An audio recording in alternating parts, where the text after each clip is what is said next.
Today I've come back to see the Daytona GT Coupe project that RR Motorsport are doing. I came a fortnight ago. Basically it's a new company, know the guys involved. I've seen what they've been posting on social media. It's a very ambitious project. I was pretty excited to see it in the flesh. But when I came 2 weeks ago, this was basically a space frame shell. It was all tubular, roll cage and struts and everything all in white. They had some parts on it. The front suspension was on, the rear suspension, the rear brakes, the diff was in. So not really very much. Basically it was just this big gleaming white shell sitting there. 2 weeks on, the car is about 90% complete. They've put the main shell on it, they've dropped the camshell into place. The big 5.2 litre V8 Ford engine is in the car. The transmission is in the car. They're pushed right back for weight distribution. They tell me it's 53/47, so that's bang on. All the cooling is here at the front, and there's a big slot cut out here to let the hot air out. And it's really taken shape now, and now you can get an idea of this car.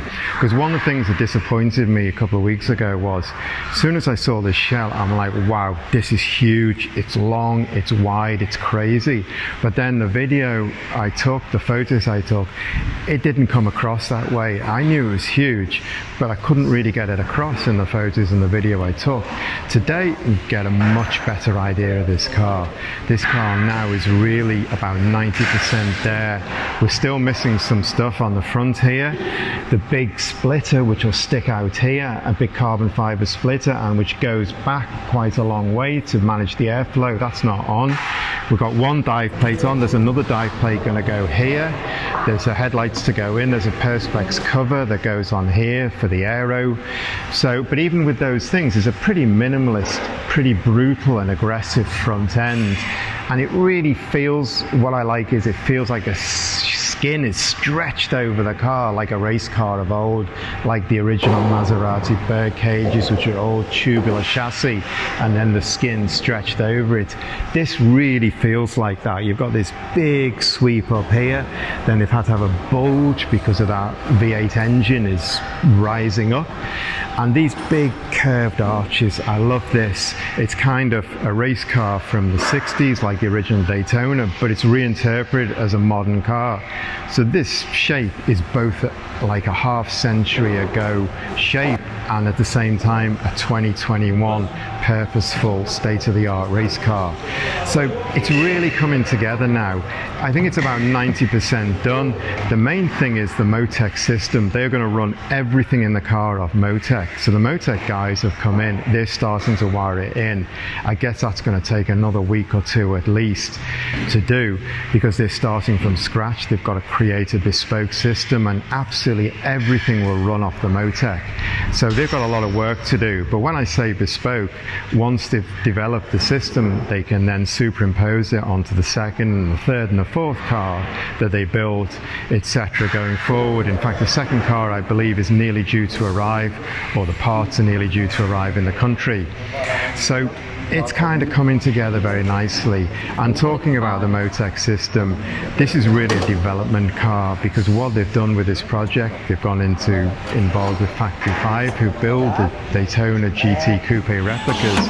They've brought over the space frame chassis, they've brought over the shell, other stuff, but they're also developing a lot of stuff themselves. So each part they're kind of developing. They've been working for months with the plans, working on development. So when this car hits a track, they're going to have a lot of testing to do, a lot of development to do as they get it to the way they want it. And this car is going to be GT2 homologated, so it's going to be able to race against Lamborghinis and Porsches and Maseratis, and these are factory built GT2 cars, so they've got to do something special. Generally with GT2, it's big budget manufacturers building them, so these guys have got to raise their game. They've got to build something pretty special, and they've got to build, you know, it also shows the commitment and the investment they're making in this project, because many manufacturers get involved in GT2, it's big budget stuff. These guys are coming in with a car that's got to match them. They're ambitious, they're winners, or they want to be winners. When this goes on the track, they want it to be able to win against these exotic brands. So they've got a lot of work to do. They're not really in a hurry. They don't have a deadline to work to. They're building this car step by step, get it right, and then they'll look to sell it to gentleman drivers, look to start racing it.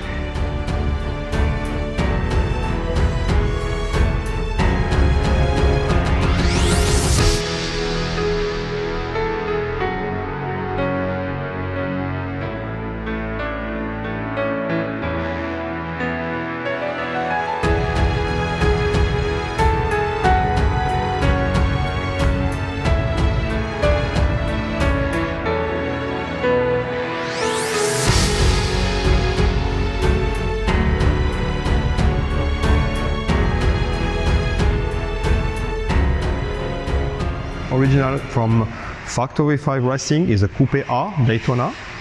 We want to choose this car and upgrade until GT2 car. For this, we need to follow all the FIA regulation. Start by the fuel tank made by Fuel Safe System.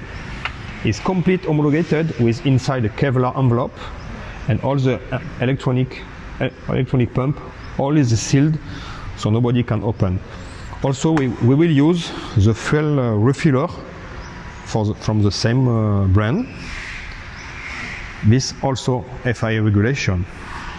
We can see also here, we have the tow hook with this diameter by 80 mm, minimum authorized by the FIA regulation, and also the rain light, also same. All the dimensions are following.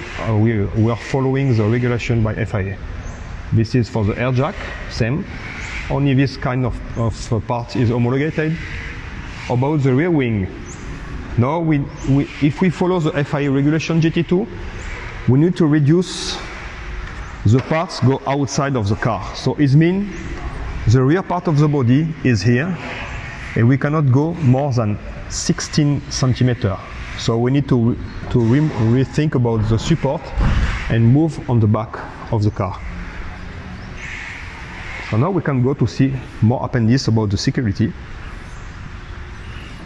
For here, like all the car, you have switch cut for the engine and extinguisher. This is for outside in case of crash, and you have the same thing inside.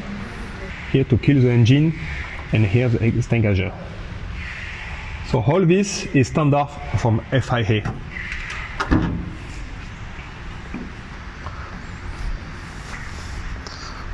About this car, you can see, if you remember the original shape of the body, there is not this, not this, not this, and not the rear wing.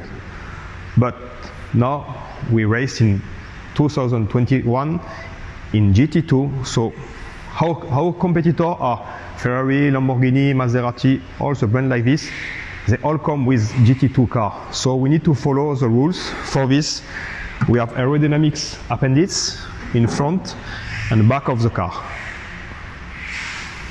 And for the inside also, we use OMP seat, homologated, steering wheel, all is under FIA regulation. Also the roll bar.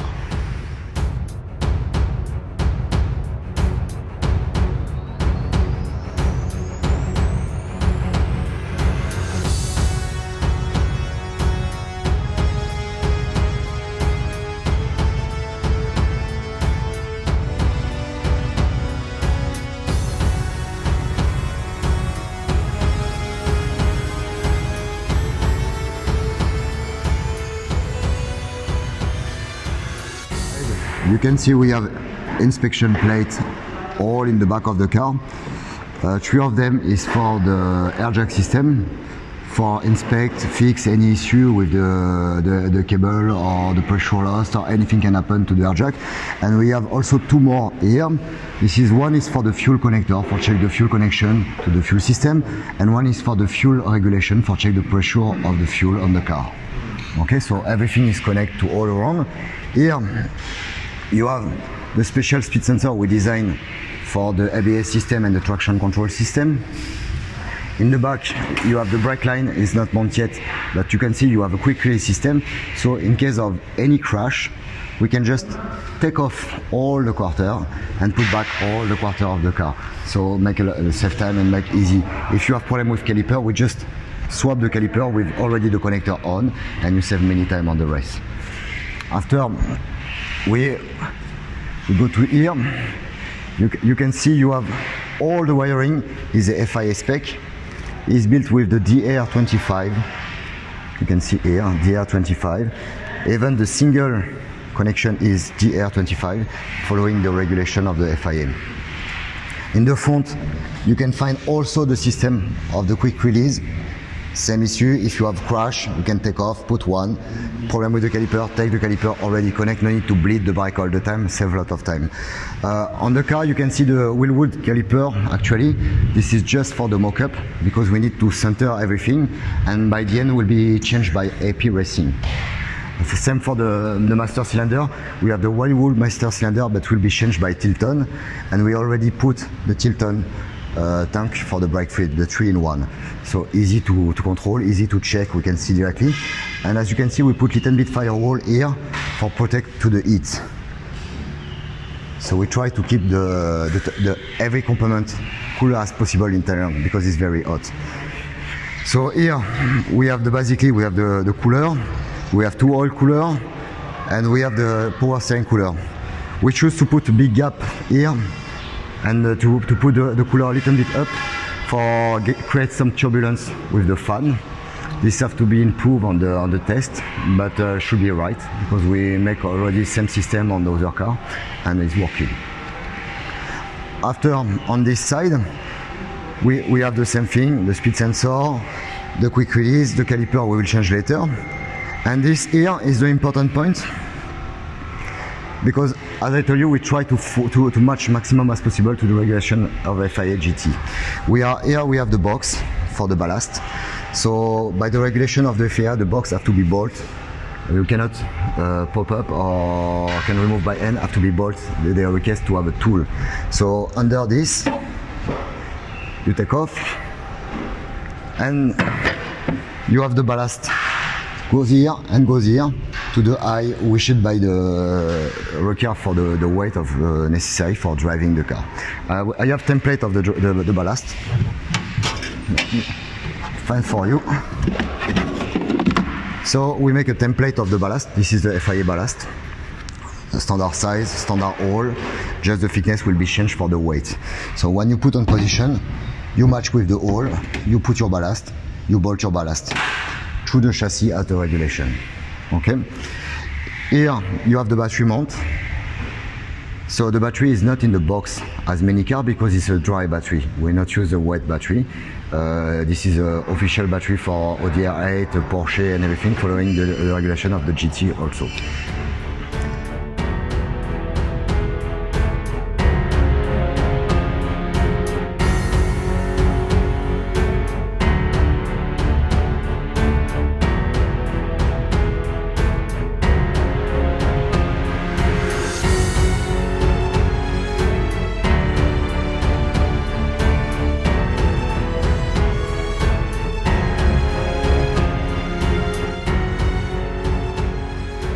So it's time to try the cockpit and sit in the cockpit, and this is a real racing cockpit.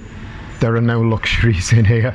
You are squeezed into this cockpit. It fits you because it's tailored around the driver, but they put the seat in loosely for me to try it, so it's not quite fixed. The steering wheel isn't here, but even so, I am sitting in a snug cockpit. And I like this cage around me. It feels very strong. It comes right up here. And I like these bars that come down through the front of behind the windscreen into the dashboard area. These feel real NASCAR style. So you're basically building a survival cell. When the NASCAR cars hit the wall at 200 kilometers an hour or maybe 200 miles an hour, this really stops anything happening to the driver, or helps stop. It's one part of the whole cage setup, but it kind of gives it a really good feel to have those coming right down, a real American tough racing feel. The dashboard they've done themselves, they've developed it. The The Motec controls are on the right hand side. There's touch switches, the steering wheel, the data logger on the left hand side. The steering wheel isn't here, but the steering wheel is paddle shift controlled. And I really like this tunnel in the middle, because this tunnel comes right up quite high, up to your top of your legs. So you really feel like you're in a racing cockpit cell. And you can't quite see here, but the transmission comes right back into the cockpit because the engine's set back so far.